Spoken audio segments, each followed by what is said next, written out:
community updates and accomplishments. So these updates are short 5-minute presentations providing BPAC members an opportunity to learn about programs and projects happening around the region. If you are interested in presenting a local community update at the next BPAC meeting, please notify the COG staff. To begin, electric scooters over the past few years have made a splash in multimodal transportation. During the pandemic, the city of Dallas restricted the use of electric scooters and bike share devices in Dallas, pending a review of the city's rules and regulations for their operation in the public right-of-way. However, the city staff is currently developing an approach to again allow these devices to operate across the city. To provide an update on this topic is Jessica Scott with the City of Dallas. Awesome. Thank you, everyone. Can you hear me? I've been having some audio issues. Yep, we can hear you. All right. Next slide, please. So today I'll just brief you all where we are at.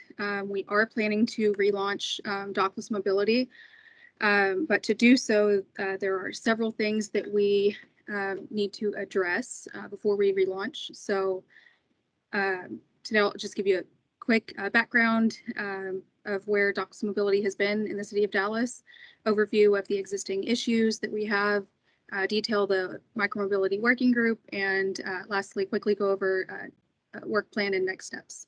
So next slide. So as you all know, in 2018, it was kind of a free-for-all with allowing dockless vehicles to operate within the city of Dallas. In early 2020, some more program really guidelines and city ordinance was established.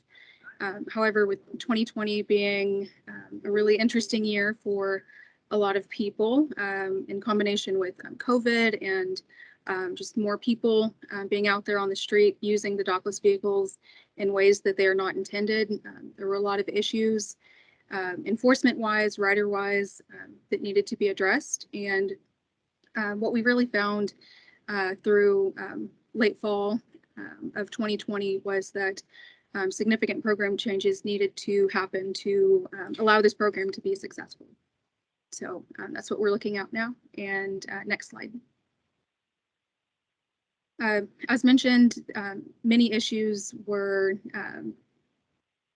really just prohibiting the program to operate successfully. So we divided these issues to discuss them with our working group into 3 main categories.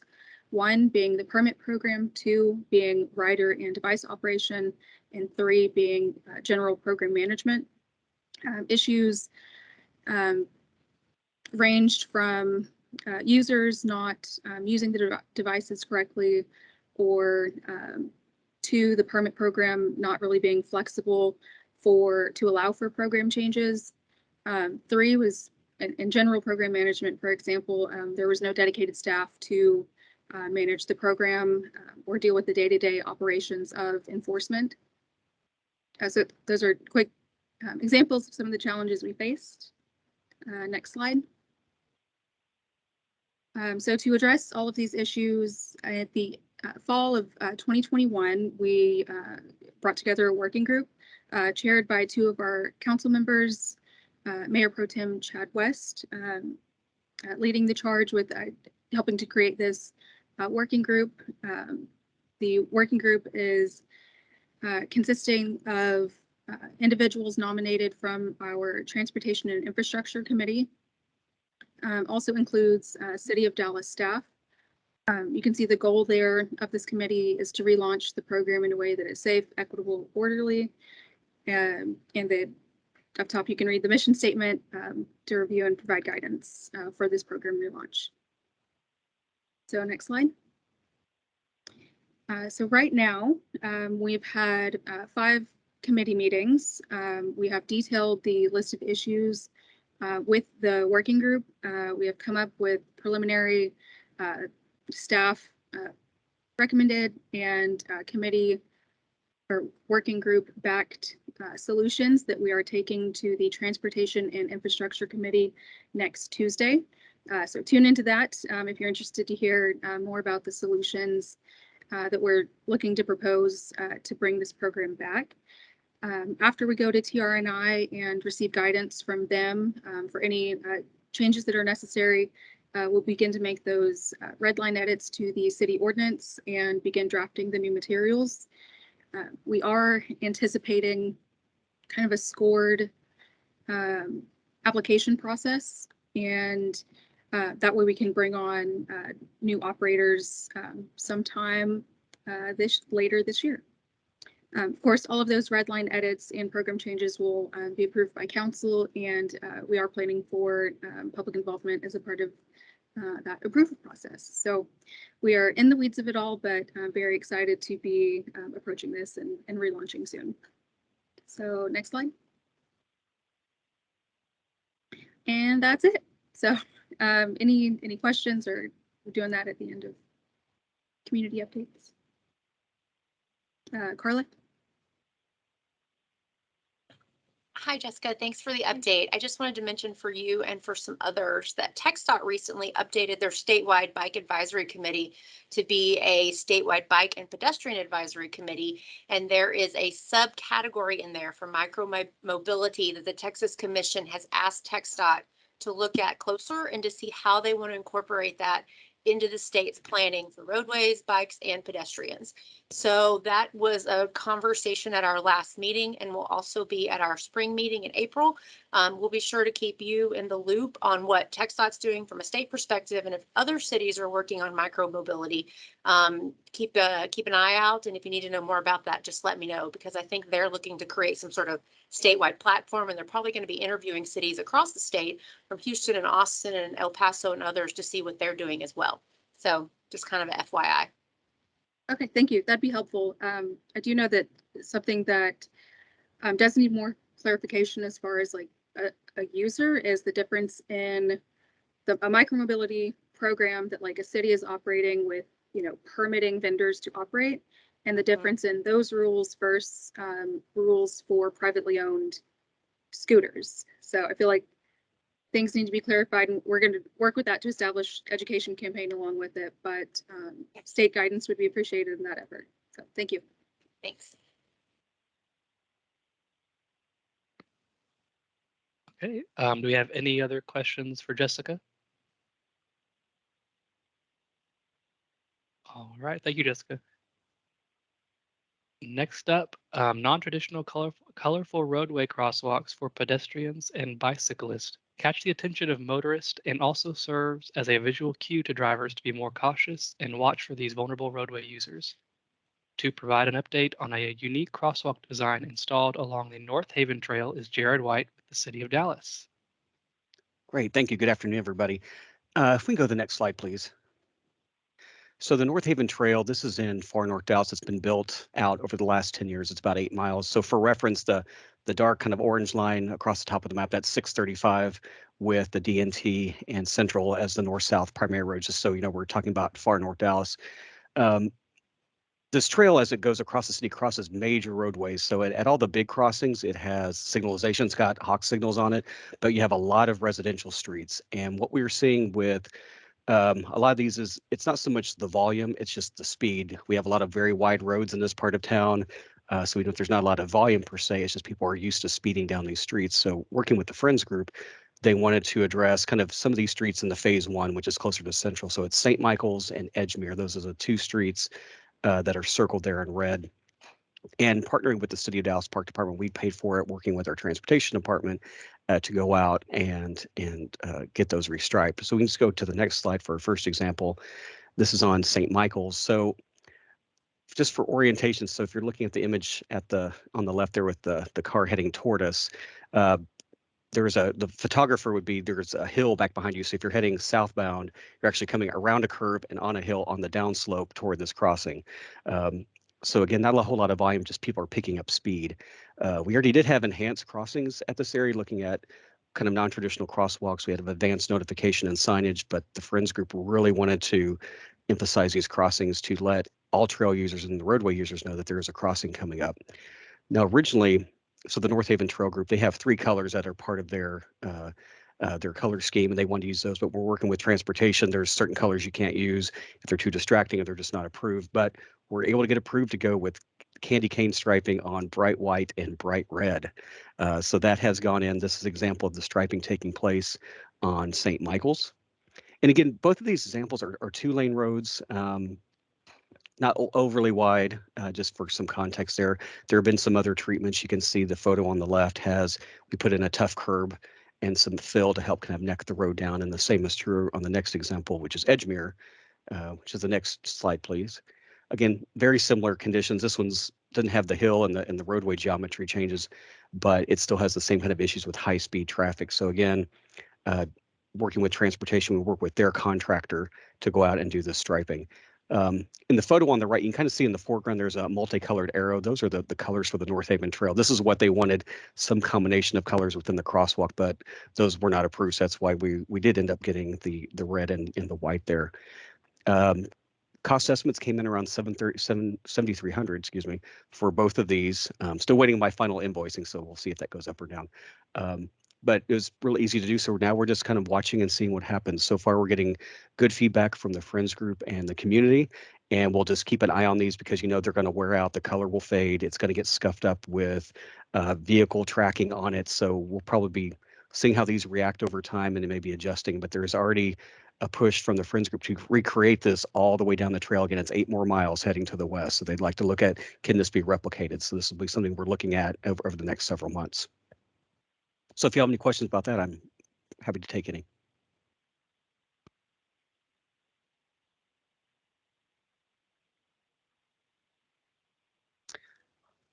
So I just saw one pop up on the chat on skid resistance and materiality. So my assumption is, it's a lot of typical materials that would use for crosswalks. So if it's skid resistant and reflectivity, the city's already done multicolored crosswalks in other parts of town. Some neighborhoods have had, they look like artwork, if you will, or a mosaic have been put in, but again, it has a texture to it and some reflectivity. Over in the Oaklawn area, as part of the big complete street project, a lot of the big striped rainbow crosswalks have gone in. I think we did about 6 of those. Very similar, it's skid resistant with reflectivity on it.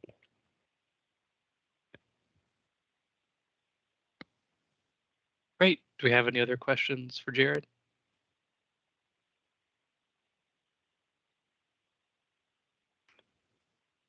Good. One more come in. Regarding the bump outs, those have been there since the initial phase went in. That was part of a traffic calming notion at the time to help reduce the crossing width for the trail users and to help slow traffic down. So those are already in place.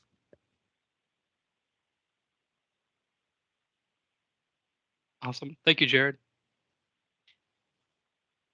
All right. Next, cities in our region continue to make progress constructing a network of both on-street bicycle facilities and off-street trails. Providing safe transitions between these two types of facilities will result in a seamless bicycle network. Next up, to provide an overview of the North Main Street Improvements Project featuring innovative ramps from bike lanes to trails, is James Fish with the City of Mansfield. Good afternoon, everyone. Quick brief overview of this project. This was actually a transportation alternatives project that we started in 2012 and went through project completion of January of 2019. It's a complete bridge, sidewalk, pedestrian, bikeway plan that was done for the project to incorporate our other areas with connectivity to downtown. It was a large project, including all the walls, including lane reduction widths to increase the paths on the side for pedestrians and bikes, and then transitions from the sidewalks, pedestrian ways over to get the bikes back on the streets. Next slide. So that kind of gives you an overview of what it crosses. The roadway crosses Walnut Creek, which is a major creek, the Union Pacific Railroad. The length of the project was approximately 3,100 linear feet, but yet this was doubled because we have it on both sides of the roadway. Our budget there was the total project funding received was those are actually reversed. The total project cost is at the top of the 2634. The city funding amount was 1,710,000, and the federal highway funding was 924. Don't know how those got reversed. And we completed again the project in 2019. Next slide, please.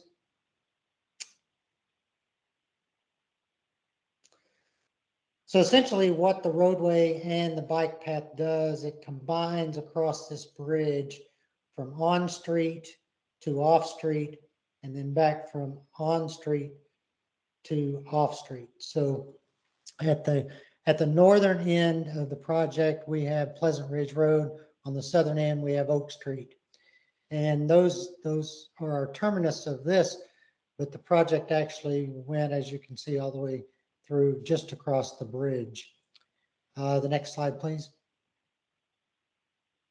On the southern end of the Southern Reach transitions, we have a northbound section that actually exits the street there in the pink and goes up to the green, which is the 12-foot wide pedestrian bike path that goes across the bridge. And on the west side of the street, we actually have the same thing where the bikes exit the pedestrian way back onto the street into this transition zone on the south side. Next slide, please. These photographs kind of show how the transitions work with the off-street, the bike lane coming onto the path, then up and across the bridge. This, of course, is the northbound side where traffic is flowing, or the bike traffic is flowing with traffic. You can see the ramp there in the corner. We have had some nosing issues. We have to currently paint that. Everybody seems to keep hitting that nosing. Next slide, please. This is the southbound exit off of that, just opposite that other side of where you're coming from. The 12-foot path, the bikes sort of exit the path while the pedestrians stay on the path to go to the historic downtown. Just shows how the transitions with the type 7 ramps that were utilized and so forth. Next slide. On the northern reach, we do two different things here. We have one of our major parks that is there off of just below Business Highway 287, where we're exiting the pedestrian way and going on street, and then the sidewalk continues just to the north on that side. On the west side of the street in the green, the bike pedestrian path is adjacent to the apartments, which completes a complete street section and allows the bikes to stay on the path adjacent to the apartments to provide that connectivity. The actual transition for that west side is the actual intersection connection there at Pleasant Ridge. Next slide, please.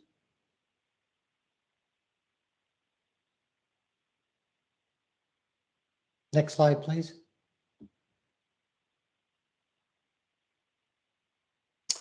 On the left-hand side, we see where the bike lane exits on the east side, goes back into traffic, into the bike lane. That bike lane was fairly unique in that not only did it exit onto the street, but it exited into a turn lane. So we had to pay close attention of how all of those and that intersection work. And then the pedestrians just swing off to the right. The photograph on the right just shows a look of how it looks back as it transitions from the pedestrian bike down to the street with the type 7 crossing there. Next slide.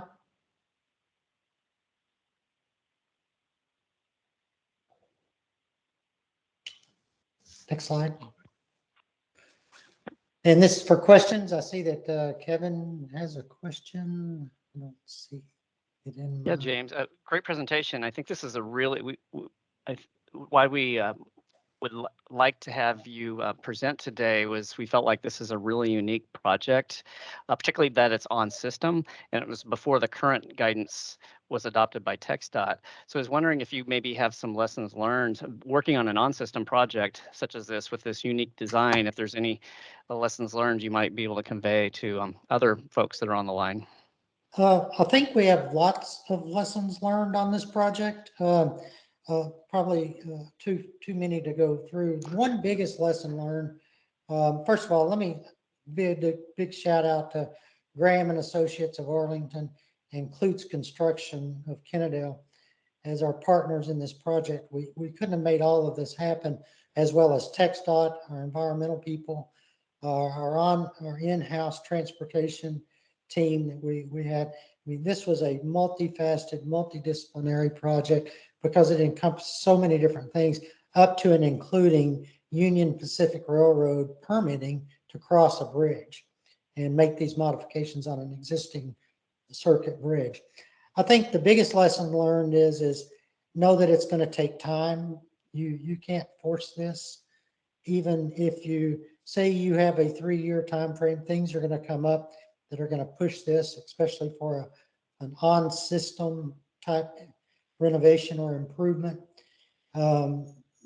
So I would just encourage everybody, plan for enough time for those unforeseen conditions, i.e. whether you have birds nesting underneath the bridge and you have to do an environmental clearance that you weren't planning on doing.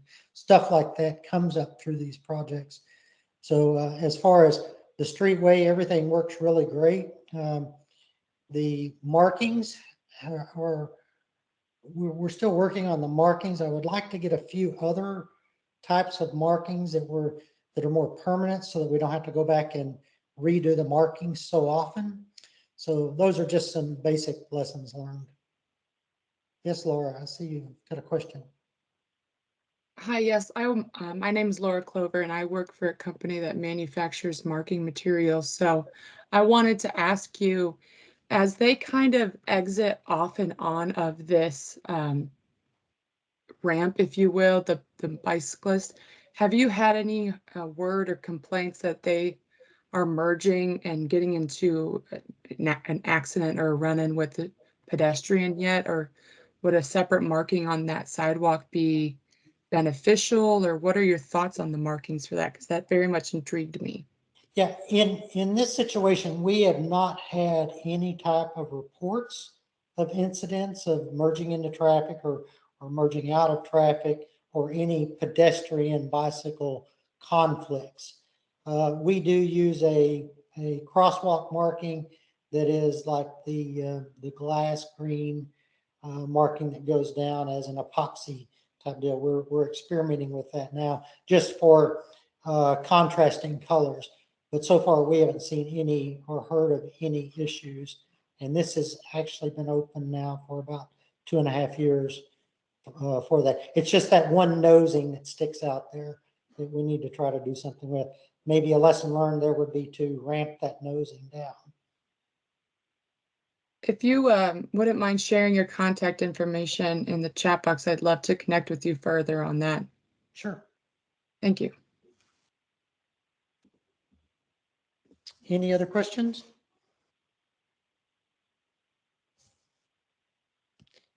Yes, David. Just curious, some of those delays you mentioned, such as birds, since some of that's all coming from, similar source, FHWA or whomever, do they allow you any leeway if one of their requirements conflicts with another in terms of time?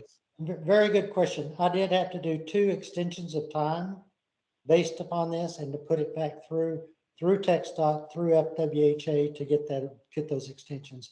So they will work with you. Okay, thank you.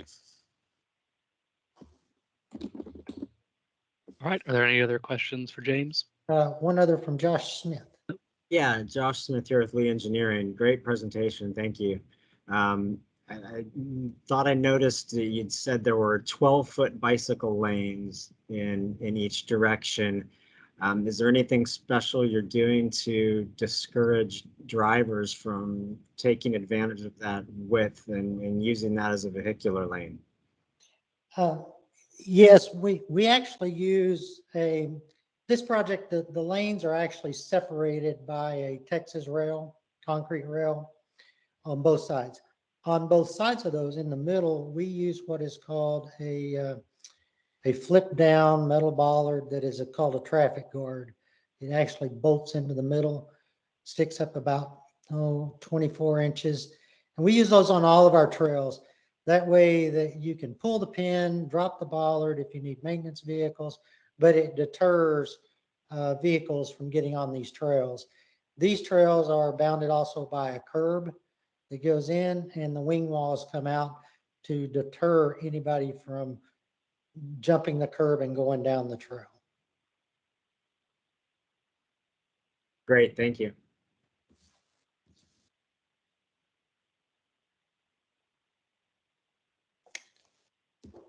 I'll put my contact information here. You can shoot me an email if you have further questions about the project or anything else.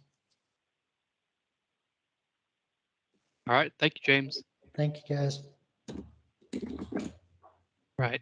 Next up, guidance on bicycle and pedestrian accommodation on bridges was recently highlighted during USDOT's Historic Bridge Investment under Bipartisan Infrastructure Law. To provide an overview of this guidance is Amelia Hayes with FHWA. Hey everybody, good afternoon. I was asked to speak on this a little bit today. You might have seen some of the headlines that are posted here on the screen. There was a lot of just press going on about a month ago about pedestrian and bike access on bridges. If we can do the next slide, please.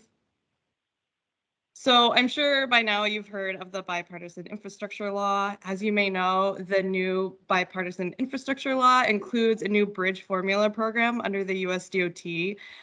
That's called the Bridge Replacement, Rehabilitation, Preservation, Protection, and Construction Program, which is kind of a mouthful, so I'm going to call it Bridge Formula Program from now on. This will provide over $27 billion to states to improve an estimated 15,000 bridges nationwide. So again, last month, Federal Highways released that Bridge Formula Program funding amounts to the states for FY 2022. And we also released a program implementation guidance, and that includes a new section on accommodation for bicyclists and pedestrians. If we can do the next slide, please. So this is the program implementation guidance. And before you start trying to screenshot everything, I will drop a bunch of links in the chat so you can look at this later at your leisure. Next slide, please. So under this guidance, I really wanted to bring your attention to that pink highlight. So with this funding, all of the projects with federal participation under this program are now required to provide safe accommodations of pedestrians and bicyclists on the bridge whenever both of the following conditions are met.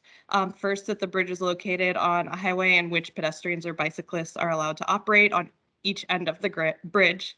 And then second, that Federal Highways determines that safe accommodation can be provided at a reasonable cost.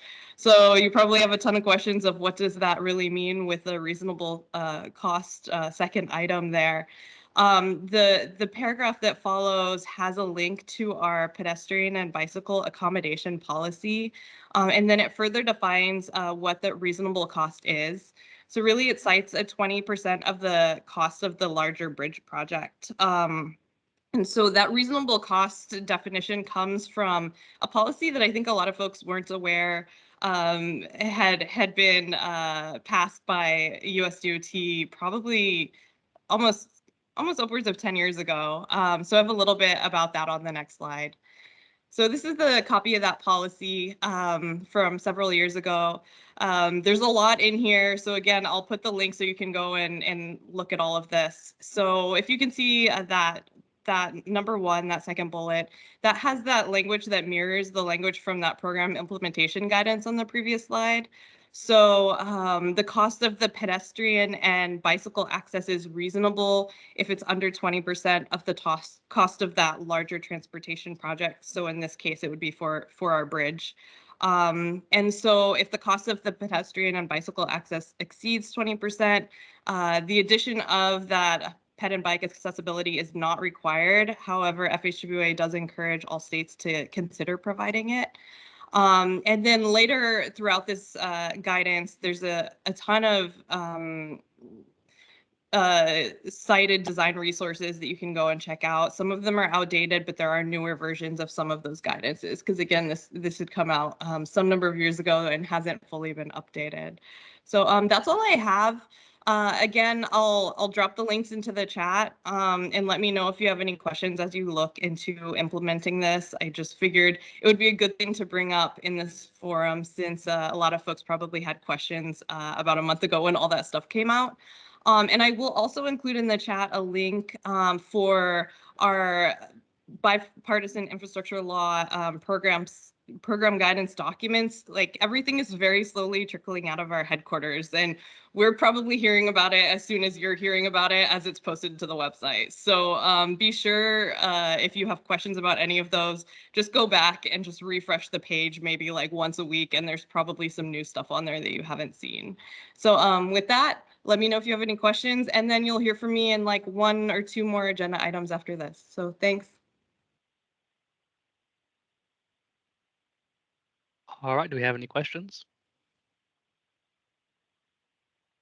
All right, thank you, Millie. Next up, in response to SB 1055, guidance was released related to pedestrian traffic control devices. Per the amended transportation code, motorists must stop in addition to yield the right-of-way to pedestrians.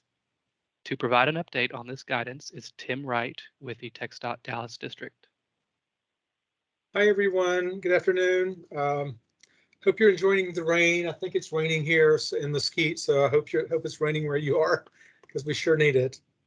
I was asked to talk about Senate Bill 1055 today. Many of you are aware of 1055, also known as the Lisa Toy Smith Act, named in memorial of Lisa Toy Smith, who lost her life in a crosswalk in 2017 as she was walking her son to school. And so as a result of that, tragic incident, this bill was enacted, which amended the transportation code to make it so that an operator must stop in addition to yield the right-of-way to pedestrians. So to that end, Traffic Division has offered some guidance, and what you're seeing on your screen is the memo to the district engineers and TxDOT from our Traffic Division. So they're offering guidance for pavement markings and signings related to this change in the transportation code. Next slide. So what you're seeing here is this is the Texas Municipal Utility, oh gosh, what is it, MUTCD for the state and for Texas. And so this is just showing an example of the old signs and the new signs, yield versus stop, and yield in crosswalk versus stop. So this is an example of the guidance sent out by our Traffic Division. Next slide.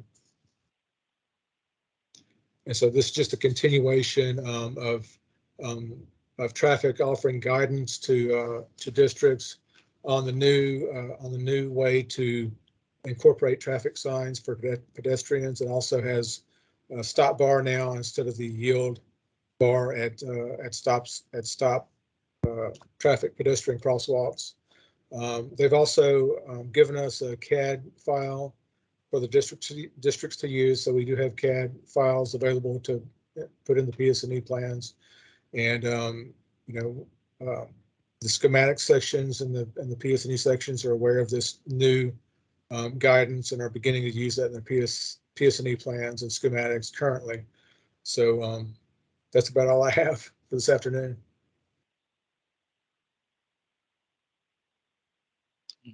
Thank you, Tim. Do we have any questions? See one, go ahead. Hi, Nathan George, of the city of Benton. When this policy first came out, the first thing that jumped out to me is that a yield line is something that's a bit unique and catches people's attention.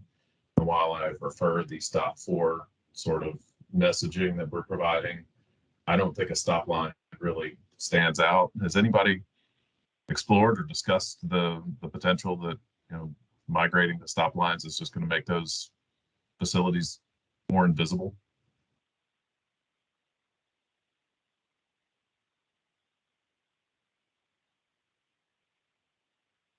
I haven't heard anything on my end. I don't know if anyone else has any feedback on that.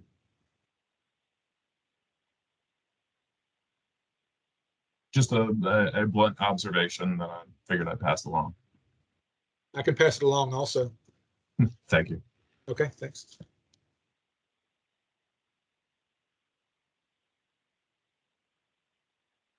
That seems reasonable to me. I think he's got a point as far as just the noticeability of it.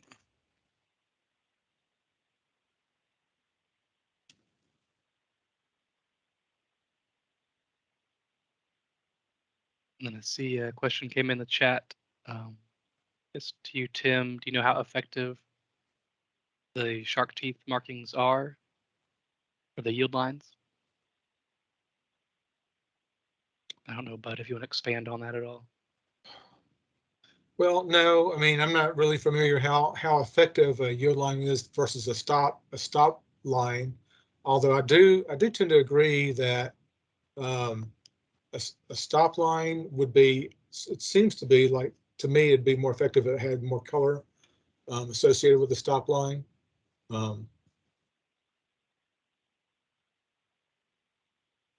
I've seen the shark's teeth added where they kind of want to push back the stop from like a trail crossing. And I've also seen some geometric patterns that can be used on the road humps to actually give the illusion of the hump being a lot fiercer than it actually is.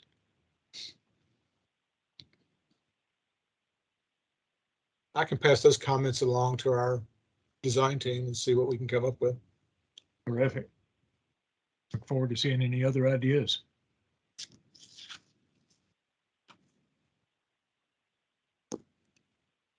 All right. Thank you, Tim. To conclude our local community updates, our new vice chair, Chad Marbett, will present upcoming events and training. Hey, good afternoon again, everybody. So let's go over some upcoming events. Thank you. So mark the date for Lifesavers National Conference on Highway Safety Priorities. That's from March 13th to the 15th. And to register for that, you go to lifesaversconference.org. Next slide. Another save the date.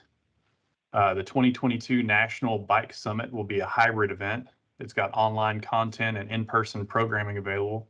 All keynote speeches, plenary sessions, and panels will be held online, and they'll be accessible through a virtual platform on Fhwa, if I'm pronouncing that right. In person in Washington, D.C., summit attendees will be able to participate in workshops, bike rides, and other networking events. And they'll have Hill Day at the summit, which will include meetings in person and some meetings virtually. So registration will open for that in the fall. Next slide. Here you have Texas Trails and Active Transportation Conference. It'll be April 27th through 29th. And you can see the registration information there. Another save the date for the National Planning Conference will be held from April 30th to May 3rd, 2022, obviously this year. Conference will be returning to in-person this year. Next slide, please. Okay, yeah, so this is the next one. APA will also be online. The in-person and online conferences will have unique content and sessions between the two. So if you're unable to attend the in-person conference that we just brought up, make sure you save the date and register for the online session that'll be from May 18th to May 20th. Designing pedestrian facilities for accessibility. It's a virtual workshop. It's planned to take place in May of 2022. Registration information will be forwarded when it's available. That workshop's anticipated to be eligible for CMs for planners and PDHs for engineers. In 2022, Bike to Work Day will be celebrated on Friday, May 20th, as millions of commuters get a workout going to work on a bike. Hitting the trail more than a half a century ago, National Bike to Work Day was oriented by the League of American Bicyclists in 1956.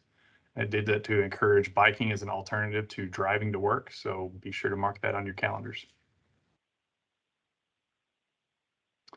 This next slide shows a brief list of the master plans our members have let us know about that are underway. We request local communities contact COG staff if you have any updates to the current status of your master plans, or if you have any new plans coming up that we can advertise. If you have any other events coming up or training in the region, please send us your suggestions at your earliest convenience. And I'll go to Bobby. That's all I have. Next slide. Thank you.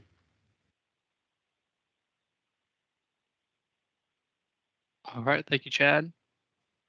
For our next topic, FHWA's Proven Safety Countermeasures 2021 update includes guidance on improvements that all cities in the region should consider.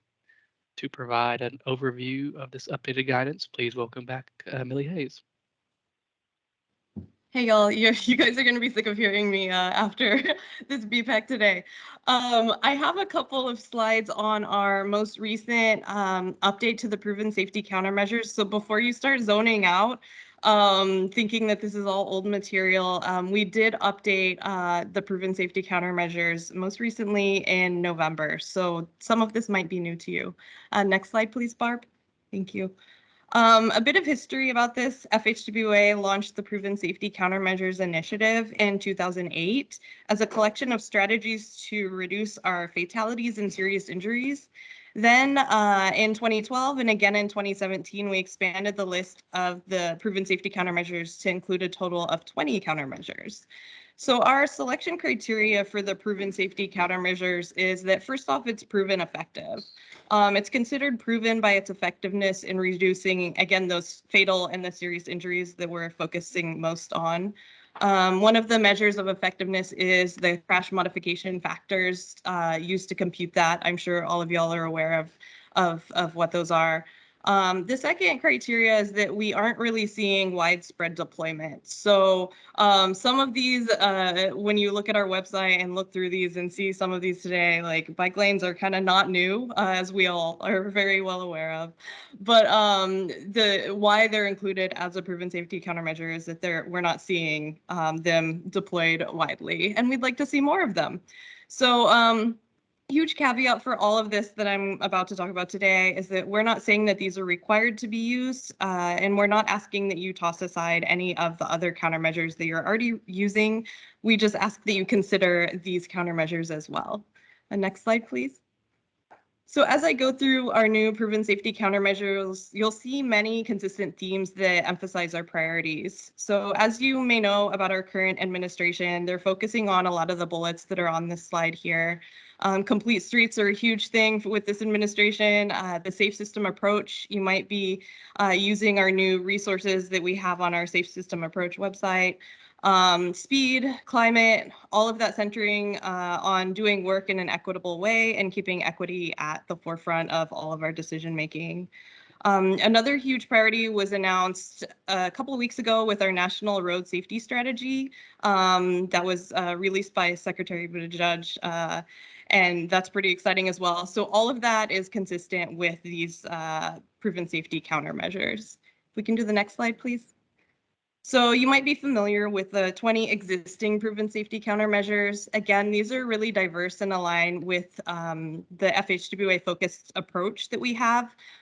Those are the approaches that focus on speed management, intersections, roadway departures, and pedestrian bicycles, but also includes cross-cutting strategies. And the thought is that all of these strategies would work for rural roads and for urban streets alike. Next slide, please.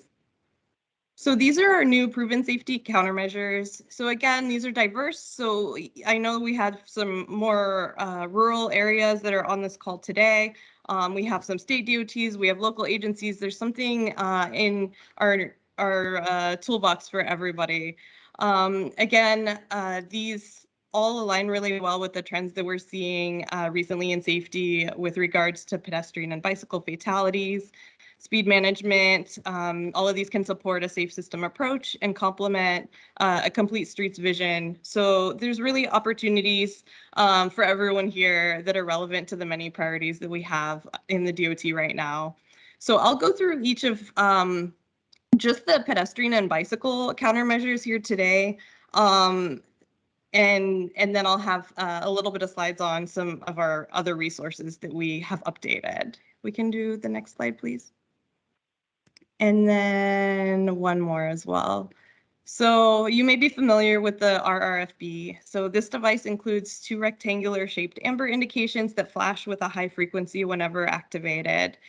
And we'd recommend these at locations where a marked crosswalk or a pedestrian warning sign just isn't enough. Next slide, please. For the effectiveness of these, we show a slight reduction in all crashes, but the highest reduction with our pedestrian crashes at 47% reduction in pedestrian crashes. And I'd like to point out that this is a pretty low cost countermeasure. So where exactly should we look to include these? You might be familiar with that guide that's on the screen with the red and green and yellow. That's the Fhw Step guide. You can find it by just Google searching that guide for improving pedestrian safety at uncontrolled crossing locations. This is why I call it Step Guide. But in that table 1, it really shows where the sweet spots are for any of the pedestrian enhancements. So for the RFB, it's typically best used on roadways with 40 miles per hour or less and 4 lanes or less. Next slide, please. So there's some additional guidance here, and I'd like to point out, especially with the draft update to the MUTCD being out, until that update is finalized, you can still install RFBs.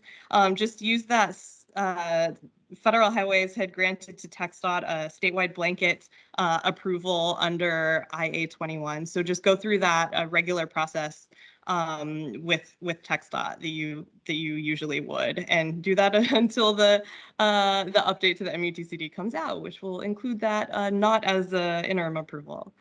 Next slide, please. Next, I'll talk about some of the crosswalk visibility enhancements. Next one as well. Thank you.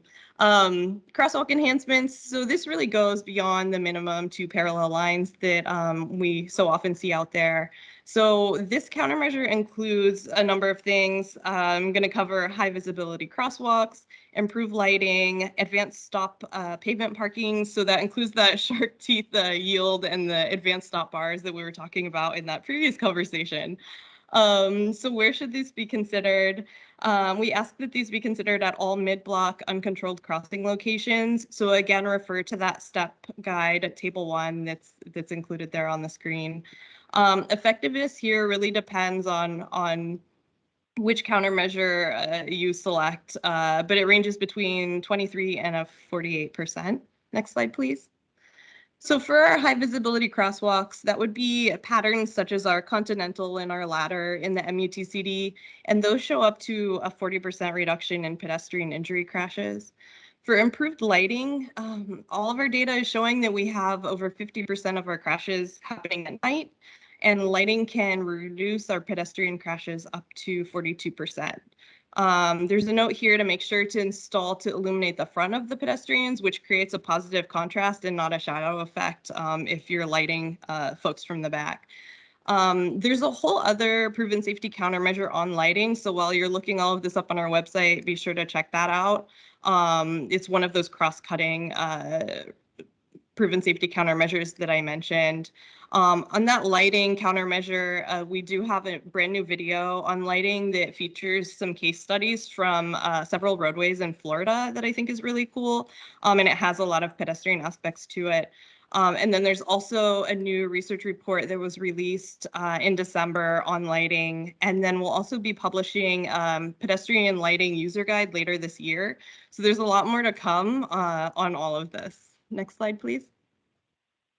So next up is the, still continuing under the crosswalk enhancements, our advanced stop pavement markings. So that includes those shark teeth yield, the stop bars, our in-street signs that we were kind of discussing before as well. So our stop here for pedestrian signs that are in the road. Effectiveness, these can reduce pedestrian crashes up to 25%, really depending on which one of those we're talking about. So again, see that step guide under table 1, and the in-street signs and pavement markings may be appropriate on 2 to 3 lane roads with a 30 mile per hour speed limit or less. But be sure to look at that guidance table 1. Next slide, please. So next up, bicycle lanes. Like I said, this is not new. Next one, please, Barb. Thanks. Most fatal and serious injury bicycle crashes really occur at our non-intersection locations. And that includes nearly 1/3 of bicyclists who die from crashes involving overtaking motorists. So bike lanes can be included on both new roadways or created on existing roadways by allocating your travel lane and your shoulder width. In addition to just the regular bike lane that we see with just the paint stripe, we really want to enhance these further whenever we can by including a lateral offset with a painted buffer to further separate the bicyclists from traffic. So we can also consider physical separation of the bicycle lane, including vertical elements like any posts and curbs and vegetation, those armadillo devices that I know City of Dallas uses in certain locations for separation. So the separated bike lanes really align well with the safe system approach principle of anticipating human mistakes, and it's really trying to separate those users in space to enhance safety for all of our road users. So I'd recommend looking at FHWA's bikeway selection guide for more information on the different bike lane options. Next slide, please. So for effectiveness here, the research indicates that all roadways where the travel lane widths are decreased to add a bicycle lane did not experience an increase in injuries or congestion. So I know that's a concern of a lot of folks here. We have typically a 57% reduction in total crashes on 4-lane undivided collectors and local roads, and a 30% reduction on our 2-lane undivideds. And currently hoping to finish it up early this year, Federal Highways is also conducting research on separated bike lanes, and that'll include the development of crash modification factors. So that'll be completed later this year, and I'll try to get all of that information out to you as soon as it's released. Next slide, please. So with the addition of the new pedestrian bicycle proven safety countermeasures, we also have those existing, the older proven safety countermeasures for your use. So be sure to just check those out if you haven't looked at it recently. So the ones that we already had before were things like the leading pedestrian interval, the pedestrian hybrid beacon, and a couple others. So now there's a total of 8 that are pedestrian and bicycle oriented. And again, we also have those cross-cutting proven safety countermeasures that can also be used for pedestrians and bikes. So the lighting proven safety countermeasure, the RSAs, the local road safety plans, be sure to check those out because those cross-cutting can indeed help pedestrian and bicyclists safety as well. Like for lighting, again, there's a lot of aspects of the pedestrian scale lighting in that proven safety countermeasure. And then for road safety audits, there's a lot of info on doing the pedestrian and bicyclist focused road safety audits. We've been doing those in the City of Dallas and coming up in the City of Fort Worth. And for local road safety plans, you can really focus those plans on pedestrian safety. So there's a lot of things to really consider with those cross-cutting proven safety countermeasures as well. So now that we're finished going over those, I'll talk about some updated resources. If we can do the next slide, please. So again, we do have those 20 existing proven safety countermeasures. So with this rollout of everything that was included in November on our website, we do also have updated fact sheets for those existing proven safety countermeasures, and those were all updated to reflect the most current research and considerations. All of the CMFs were updated for those. So you have some new things that you can be quoting instead of old information. So with that, proven safety countermeasure initiative now containing a total of 28 countermeasures. It's kind of a lot. So the website also got added a new filter tool. So if you go onto the website, you can enter in a little bit of information about your roadway, and then it helps really filter down so you're not looking at 28. It'll just be the ones that they recommend for that type of roadway. Next slide, please. So we also have some additional resources like an overview flyer and a brand new updated proven safety countermeasures booklet. And we also have an external webinar that was our official rollout back in November, the end of November when we rolled it out. So there's a recording where each of our subject matter experts go into a lot of detail about each one of the proven safety countermeasures. So it's like a 2.5-hour recording if you want to look at that. And the slides are also there for you to download. So all that stuff is on the website. There's some other stuff that's in development, so be sure to check back every couple months and see what new stuff is out there. So that's what I have, and I'll post a link in the chat so that you can go and check out all of this stuff. So let me know if you have any questions.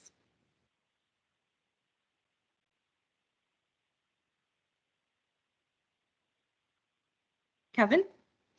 Hey, Millie, as usual, you did a great job in your presentation. I do have a question for you related to RRFBs, and you may not know the answer today, but would you be able to direct us to any research that's out there about driver compliance with the RRFBs? You know, I know there's probably something about nationwide. I, in particular, would be really interested if there's any research about driver compliance in Texas. And I can say from my own personal observation, it does concern me with RRFBs when I see a lot of cars that, quite frankly, don't slow down when they see, well, they don't slow down for anything, quite frankly. But even at RFBs, if they're flashing, driver compliance may be questionable. So I was just curious if you're aware of anything or if we might be able to find it. I noticed in one of the fact sheets there was a link to some research from Texas A&M, so maybe that's where we need to start. But I was definitely interested in terms of Texas drivers, how well do drivers actually slow down or yield to pedestrians at those type of locations versus a full stop, like a hawk signal or a full traffic signal? Yeah, that's a really good question, Kevin. And the first thing that came to mind was that fact sheet because I knew there was a reference on there. I'd have to go poke around and I'll see what I can find. And then if I find anything that, especially it sounds like we want some Texas specific information, I'll send that to be sent out to the group. Great, appreciate it. Thank you. Mm-hmm.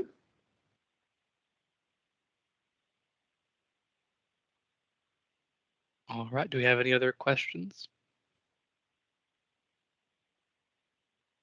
Thanks, y'all. Thank you, Millie.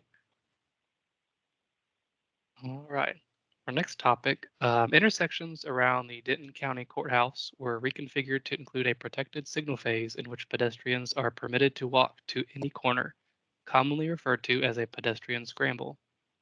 To discuss this unique crossing project, as well as the city's sidewalk work plan, is Nathan George with the City of Denton. Good afternoon, everybody.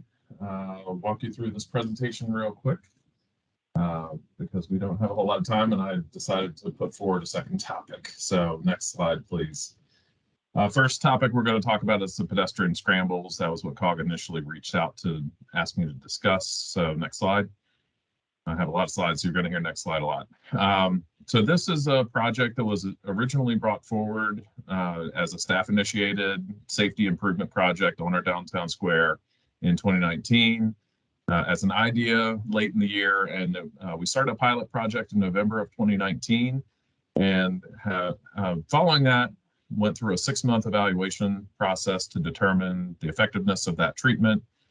In July, that evaluation was completed and it was put forward to a decision, and it was decided that we would make that project a permanent facility. So I'll walk you through a little bit of the considerations since that point. Next slide. So step number 1 of implementing a pedestrian scramble or an all-way crossing is just to change the phasing and operation of the signal. So a couple of considerations that I want to highlight. Number 1 is that you want to have a compact intersection because exclusive pedestrian phases eat up a lot of signal phase time. So we have very compact intersections downtown and one-way streets pretty much. So that was really good opportunity for implementation. And then the other big consideration is prohibiting turns on red. You don't want to have any conflicts between pedestrians and drivers. So that was what was done in the phase 1, was just making that change in the phasing operations, restricting turns on red. But the diagonal crossings that are permitted are not accommodated from an accessibility perspective. They're not designated. They're just something that people can do because the signal operation allows it. So those red X's through the intersection don't exist yet. Next slide. So that's what we're doing in phase, what I'll call the phase 2, upgrading the intersections to make them accommodate this pedestrian scramble and designate those crossings. And that's the process we're working on right now. So we're currently at 60% design of the intersection upgrades. That is replacing the ramps. So we have ramps that accommodate the traditional boxed out crosswalks, but then also accommodating those diagonal crossings and designating those. A couple of big considerations here. Grading clearly is one of the big challenges that we've had to deal with, because these are, even though they're fairly compact intersections and grade should not be too terribly challenging, we do have some steep grades approaching these intersections, and those are challenges to overcome. There are also some other issues like where to place the signal equipment, what the configuration of that signal equipment should be. I've asked our consultant on this to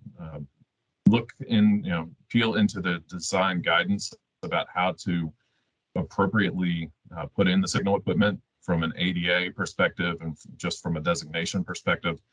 And that's one area where I feel there's not a ton of guidance around. There's good marking guidance. There's not great guidance on how to signalize the intersections. Next slide. So a key consideration to have here is the road user.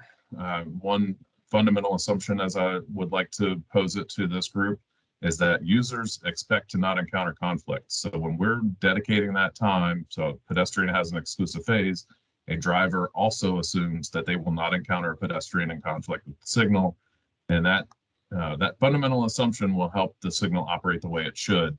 When people start to violate, then you start having bad behaviors, and so it becomes a less effective treatment if people are not obeying the turn on red restriction, or if they're not obeying the pedestrian signal. So you start to get those conflicts that make people say, why did we do that? Next slide.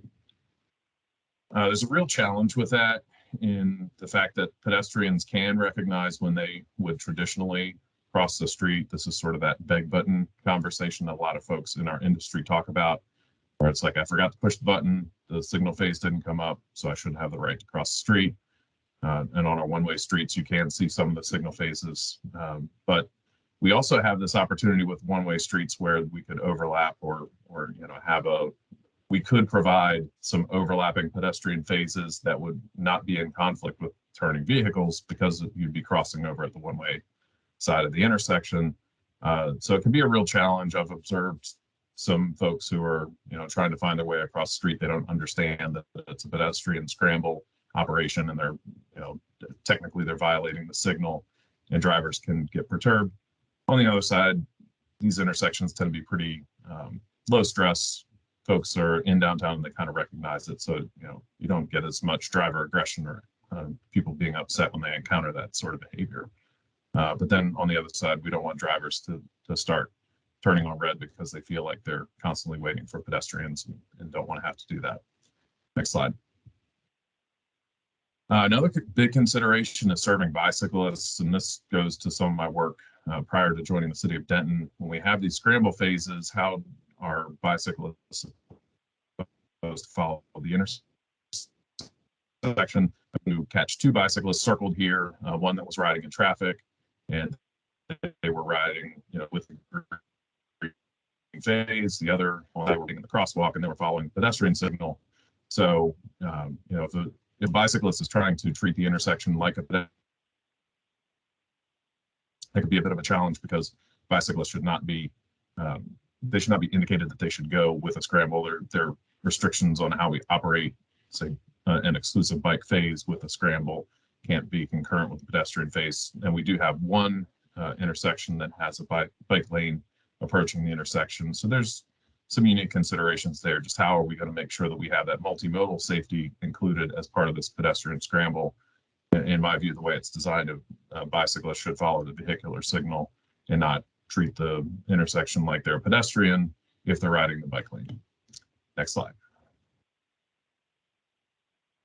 So all of the work that we do in the Capital Projects Division and engineering goes through our Discuss Denton portal. So I've included the link here. When you get access to the presentation, you can click on that and see our, any updates that we have and a lot of the background data that I've just very briefly touched on, along with our schedule. This project is scheduled to be constructed later this year. I wouldn't be surprised if the schedule gets pushed a little bit on that, but we are currently in design, and at least the current schedule is to go to construction later this year. So that's the scramble. I'm going to switch gears on everybody. Next slide, and talk to you a little bit about our sidewalk work plan. Next slide. All right, so sidewalk work plan. In the city of Denton, we typically deliver our capital projects using a work plan, or kind of It's basically our CIP. We call it work plan. So why are we doing a work plan for sidewalks? We have a lot of needs. We have 2 universities. The picture here is a gentleman walking down the middle of the street on the south side of UNT approaching I-35. So, need to have sidewalks in those areas. And that's so that's why we have developed this strategic approach to how are we going to plan our sidewalks. Next slide. So prior to what I'm about to discuss with you, we did the traditional identify a sidewalk need, put it into a capital program, and deliver it as a sidewalk project. Next slide. The goal of what I did as I first got involved in this process was to leverage a lot of data. We had recently completed an ADA transition plan inventory. That transition plan was adopted early this year. And we had this inventory information of all of our existing assets around the city from a sidewalk perspective, both what we had and what we didn't, and what it would take to make things compliant, but also to fill in the gaps. Next slide. So the sidewalk work plan is focused specifically on missing sidewalks. So with that inventory, we ran through a comparative data analysis, and I'm going to show you what that data was in just a second, just to identify what were the needs on each of the missing segments in the city. Next slide. And that allows us to develop this data-driven sort of map that tells us where we need to, where we should expect pedestrian activity, and that helps us determine where we need to focus our sidewalk projects. So some of those factors were like our major streets, government facilities, areas where we have concentrations of heavy use of like shopping centers, safety considerations for like pedestrian crashes, and then everything gets at least 1 point if it's a gap, because at some point we'll get around to it. But the idea was that as you accumulate all of those nearness factors, then you get an overall score, and the bigger the score, the more significant or more likely we'll see pedestrian activity. Next slide. It's just to give you an idea of what that looks like in the same area I was just talking about in that scramble here in our downtown area. You can see PPI of 6 was our highest pedestrian potential. PPI of 1 was that it's just a missing sidewalk, and it gets the lowest score. We had a range of missing sidewalks even in our downtown area, and that doesn't include an assessment of what existing conditions are of the existing sidewalks. So there are multiple ways that you can parse this data. I'm showing you for the sidewalk plan. We're doing similar review from an ADA transition perspective of what are the needs to address the existing facilities and make them compliant as well. Next slide. So again, current status on this. One thing I want to highlight on this slide is that all of this information for the sidewalk work plan was developed using Esri ARC Online tools. So we have a story map that walks through all the background of the sidewalk work plan, gives a little background of kind of the data-driven process and how we're using data to identify our sidewalk needs. So that story map link is here. All of those maps are interactive. So if you pop into that presentation, you'll also be able to play with the existing sidewalk projects and the PPI score that we're using to identify our next round of projects. We're currently, our projects are identified through 2024. So we'll be looking for our 2025 to 2026 timeframe. That'll be our next round of sidewalk funding, absent getting some outside funding. Next slide. And just want to say thanks. I'll answer some questions. I saw a lot of stuff coming through on the chat, and you can feel free to reach out to me if you have any questions, if I can pass along direct information.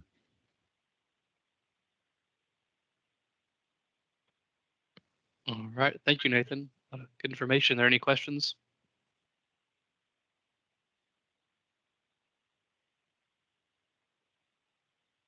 I don't see it in the chat. All right. Thank you. Thanks.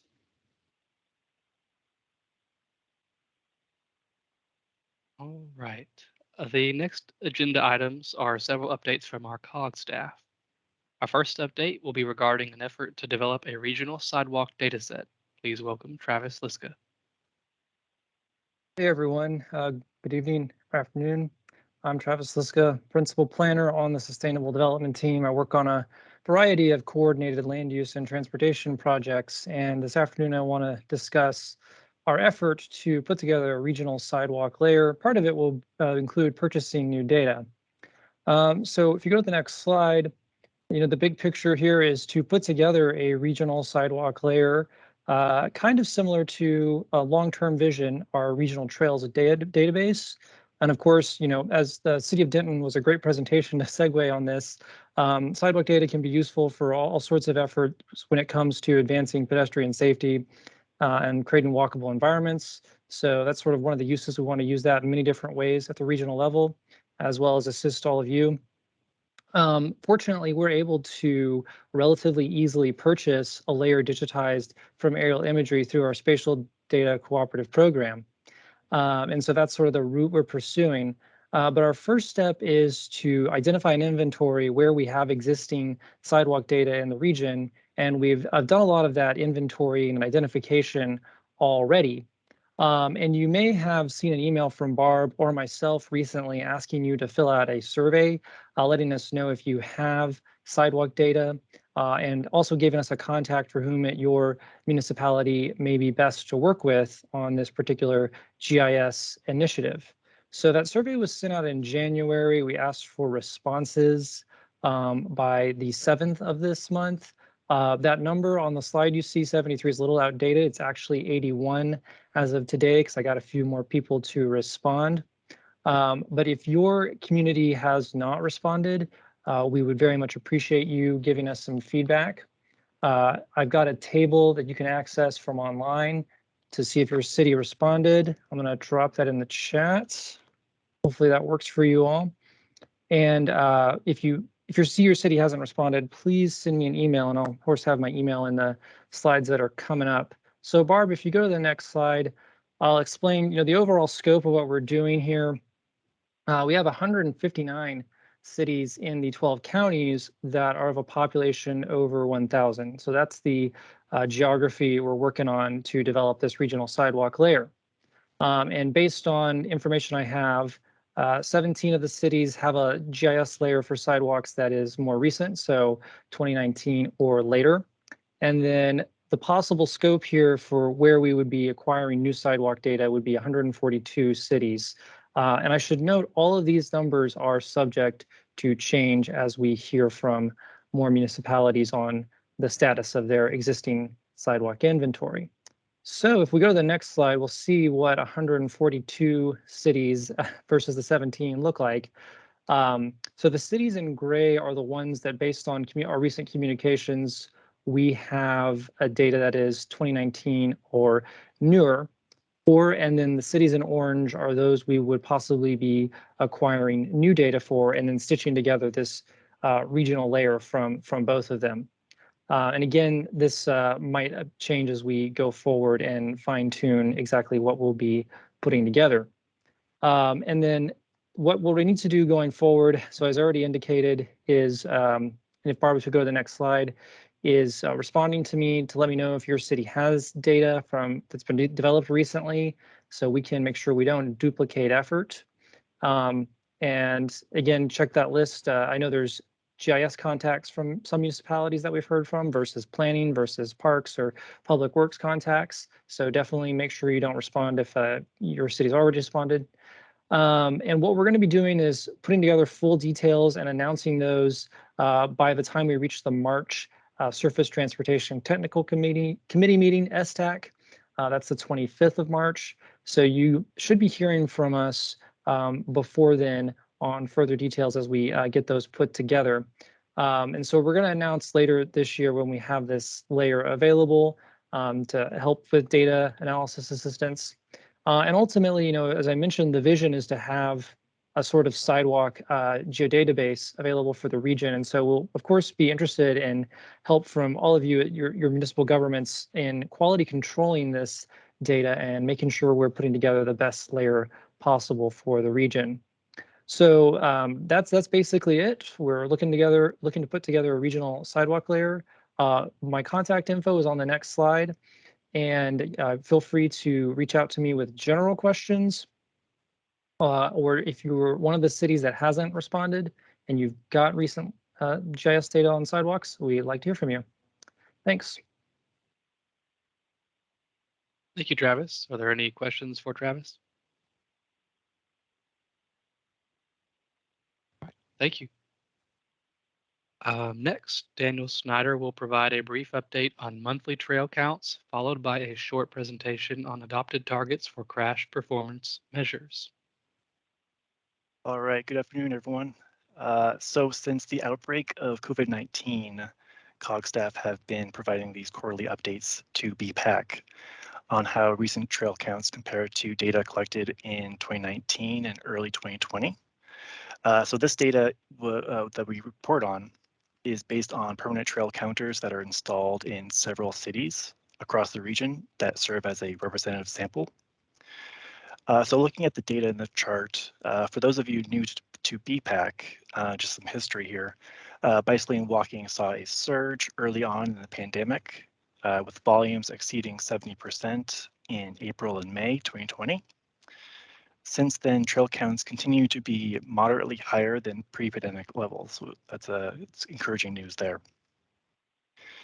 For example, here, this past December, counts were 32% higher than December 2019. And that level is similar to counts collected in December 2021, where they were 36% higher. So consistency is good news. These updates on the COVID-19 comparison data is also provided to the Regional Transportation Council, also called the RTC. So we'll continue to do this analysis for the foreseeable future as well. So the takeaway here is that people continue to be bicycling and walking more on trails since the outbreak of COVID-19, which is good news for everyone here. Next slide, please.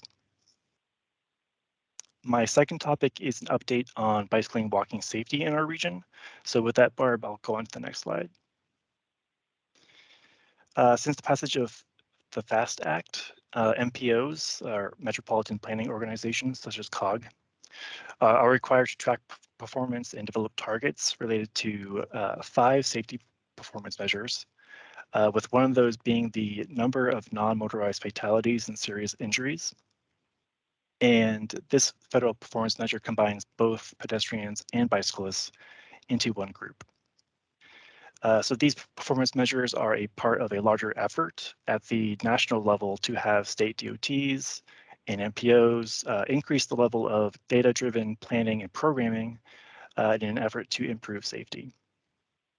So I want to give a quick call back to the presentation on proven safety countermeasures earlier on by Millie.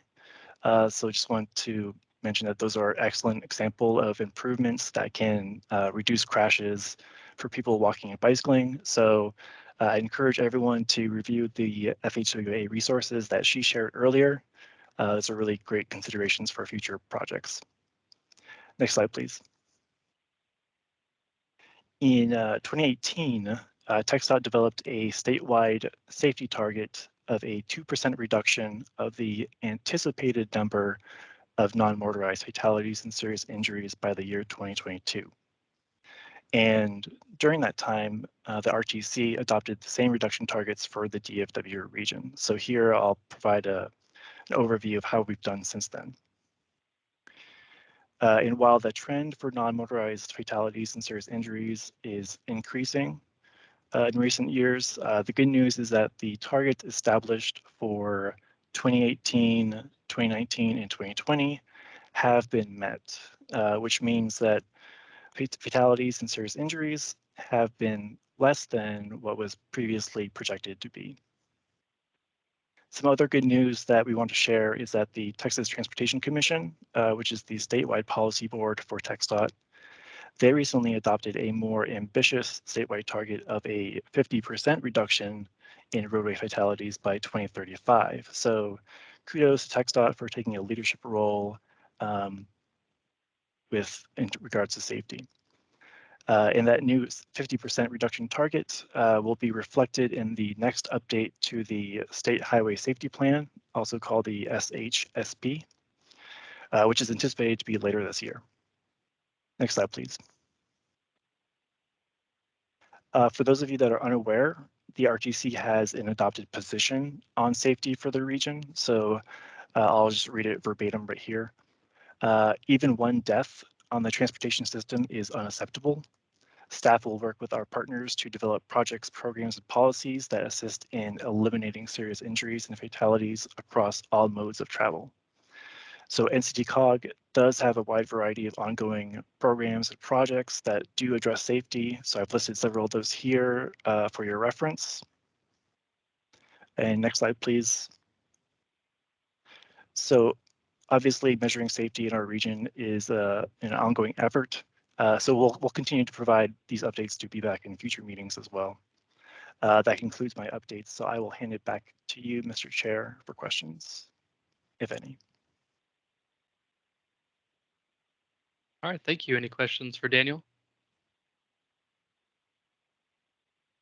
All right, thank you, Daniel. Lastly, Kevin Coates will present on 3 items. Kevin will provide an overview on the 2022 Transportation Alternatives Call for Projects, as well as an update on competitive infrastructure funding opportunities, followed by an update on the Fort Worth to Dallas Regional Trail. Thank you. And again, I'm Kevin Coates with the Council of Governments, and Daniel did a good job in his presentation, and I think it's a great segue for this conversation. We actually met earlier today, several of us from our team, to talk about the timing and the efforts that are needed to roll out our next call for projects under the Transportation Alternatives Program. And as Daniel mentioned, safety is a significant emphasis for us now. So we're kind of in that stage where we're still waiting to get information from the federal government in terms of any rulemaking that has or will be established for the transportation alternatives funding. We are also waiting to receive more information from the state about actual allocations of funding that will be available to us in our region. However, the good news is we do expect to open a call most likely by June. So maybe pencil that in on your calendar. And Barb, if we go on to the next slide. Between now and June, we're going to be working on the program rules for our region. We do anticipate there's going to be more of an emphasis on safety. Safe routes to school projects will definitely be a part of this call. And I think while I'm talking, Daniel or Barb may be able to drop in the chat. We do recommend that as you're thinking about potential projects and gear up for applications that you may want to submit under this call, take a look at the guidance and the applications that were provided for our 2020 call for projects. That's going to be a really good guide. We expect this call in 2022 is going to be very similar to the previous years, but possibly with more emphasis on weight related to safety type of projects. And that's kind of our homework right now, is to figure out how do we integrate that into the mix, particularly if you're thinking about spot improvements or implementing a pedestrian safety or a bike safety plan that may have multiple spots in the community that you need to address, more targeted safety improvements. Those are the types of things that we need to get integrated so that those types of projects can score well through this process. So things to be thinking about. Similar to last time, we expect that this will be construction implementation focused type of funding. So again, this is all very tentative, but we would expect that most likely it'll be similar to the previous call, where local governments will be expected to cover the engineering design costs up front, and that the funding to be awarded would be focused on construction. So that has some benefits, because that allows you all at the local level to advance projects quicker, get into that design stage. You have a better understanding of what the needs are. Hopefully you've already done some schematics. That would be great if you've done so by the time you've submitted applications, that you have a well-defined project scope. That's going to be always very important. You know what you want to build, you know where it's going to go, you know what the needs are, and you have a really good understanding of what the construction costs are going to be. That's probably the area where in the past, people have had the most hang up in terms of being able to advance their projects in a timely manner, is the scope needs to change, or the costs come in higher than anticipated. And that's usually what leads to delays. These are the types of things that we are trying to avoid, particularly with projects that are selected, because as you all may know, those that have been involved with this program in the past, these are use them or lose them funds, and we do have to obligate them within a certain time period. So it's very critical for us to make certain that we as a region do not lose this funding, is that we have good projects that implement the goals and policy of the mobility plan and can be implemented in a timely manner. So that means definitely up front, you need to make certain you have your right-of-way and easements in place. That I can guarantee you will be a prerequisite for submitting an application. If those things are not in place, we will not be able to consider the application because it's simply not going to allow the project to proceed in the time frame that's needed to obligate funds. Also, what's very important is that you've done your upfront homework. If you have a facility that's on a TxDOT on-system corridor, or it crosses a TxDOT on-system facility, or it crosses railroads, anything that may be in those types of agencies right away, or may involve Encore, those types of organizations, that you're actually talking with these individuals or these agencies and making certain that you've done your homework up front to get their buy-in to the project, and we're not going to have a problem later on down the road. And again, of course, any upfront planning that needs to be done with neighborhoods or property owners, those type of things, it's very good to be thinking about that now rather than waiting until the call for projects opens, because we do expect there'll be a limited time frame that the window is open, probably like a 2-month period. So be thinking about along those time frames of once the call opens, you'll have maybe a couple months to get that application pulled together. That's usually not enough time to be meeting with neighborhoods and property owners and TxDOT and railroads and those type of things. So now's a good time to start and be thinking about also, now that we're entering budget season, do you need to be coordinating for, say, for example, programming funding to do that engineering design on the project now? We always get asked, well, when's the funding going to be available, or when do I need it, particularly on the construction side of it. With this call, and again, we're still working on the details, but most likely, we'll be in fiscal year 23 before the funding is awarded. And then you have your time frame of actually getting it programmed in the TIP, working with TxDOT on an AFA.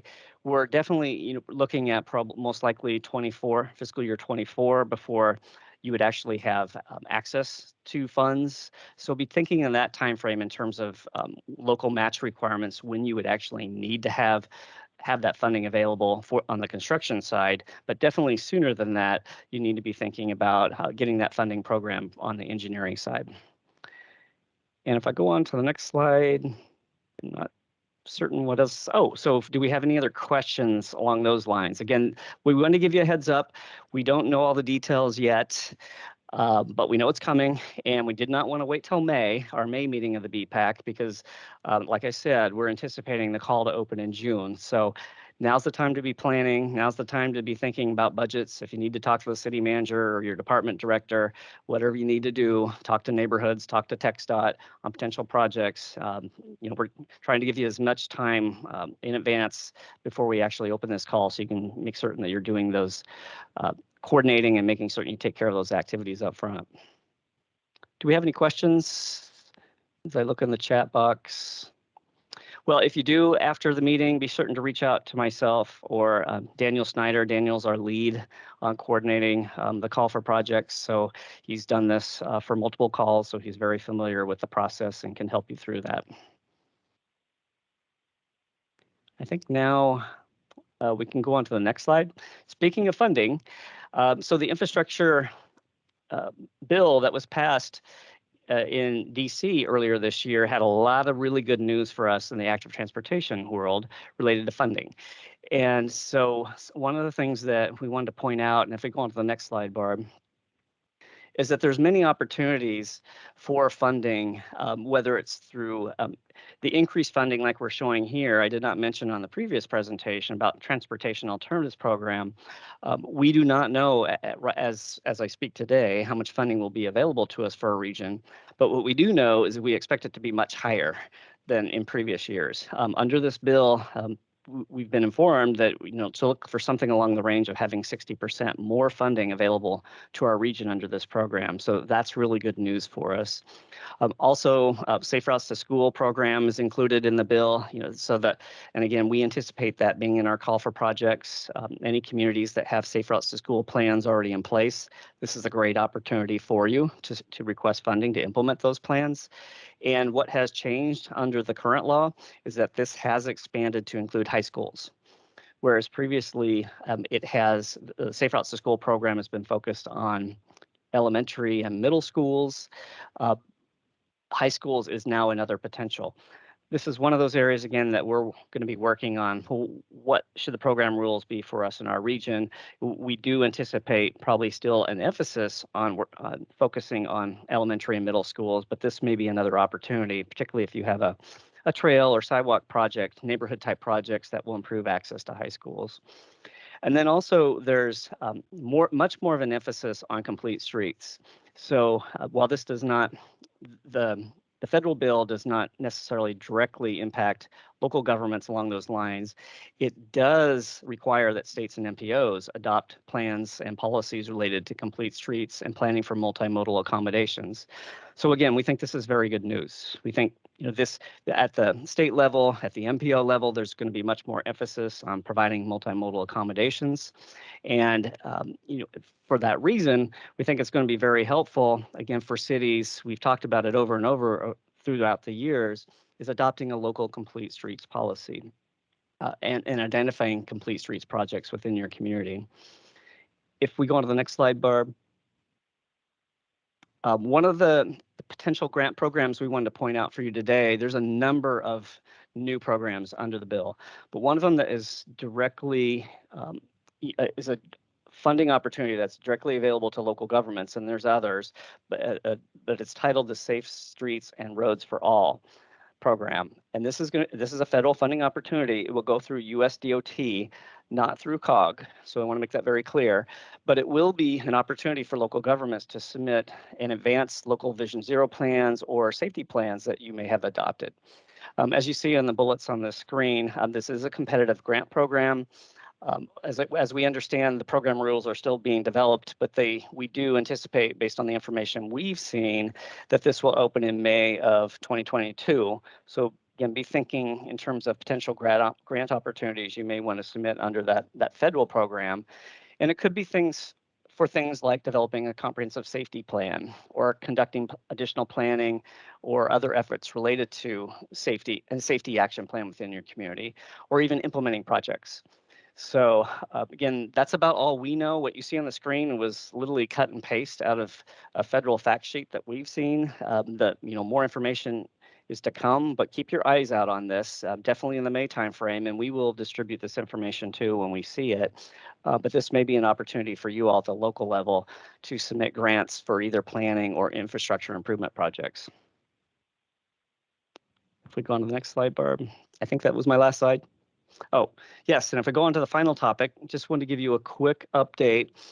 You may remember from previous meetings, the discussion about the branding and wayfinding project for the regional trail between Fort Worth and Dallas, and that actually includes 5 cities, Fort Worth, Arlington, Grand Prairie, Irving, and Dallas.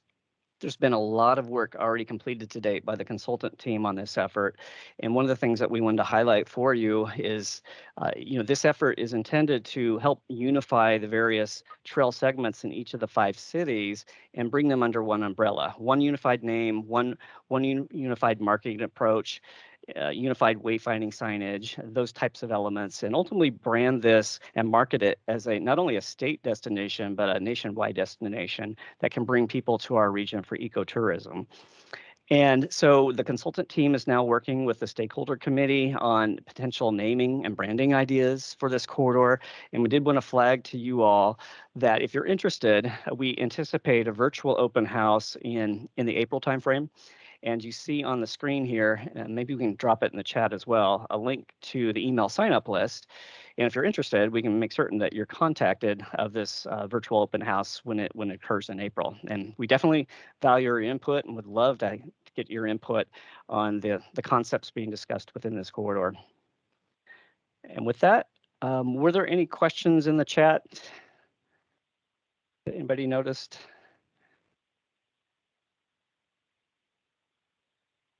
Or any questions at this time? Okay. Well, I will turn it back to you, Mr. Chair. Oh, Nathan, did you have a question? Yeah, real quick question. Raise is open right now. Are you guys going to present or discuss that? So the COG is discussing potential projects to submit as regional applications. There has been no final determination in terms of what projects that we as an organization may be submitting. So that's kind of about all I know at this point, but I do anticipate that COG will be coordinating with local governments on probably 2 to 3 regional type applications. Typically, in the past, that's been focused on, say, things like highways or rail projects. I'm glad you brought that up, Nathan, is because one of the funding programs that we expect in the future is a competitive call for transportation. I can't remember what it's called now, but it's active transportation type projects of a large regional scale. So those would be the type, that's definitely an area that we would anticipate being directly involved in some sort of regional active transportation projects, again, maybe 2 or 3 around the region. Timing of that, we do not know, but we expect probably by mid-year we'll know more information about that.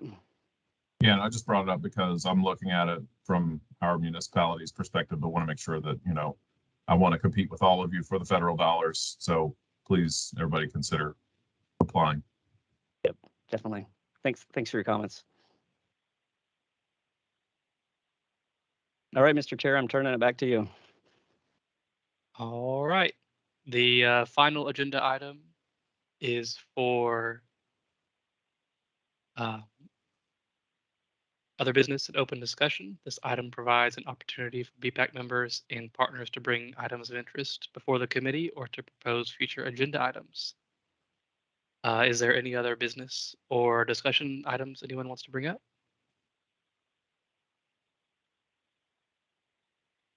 Right. If there's no other discussion, remember to mark your calendars for the next BPAC meeting on May 18th at 2 p.m.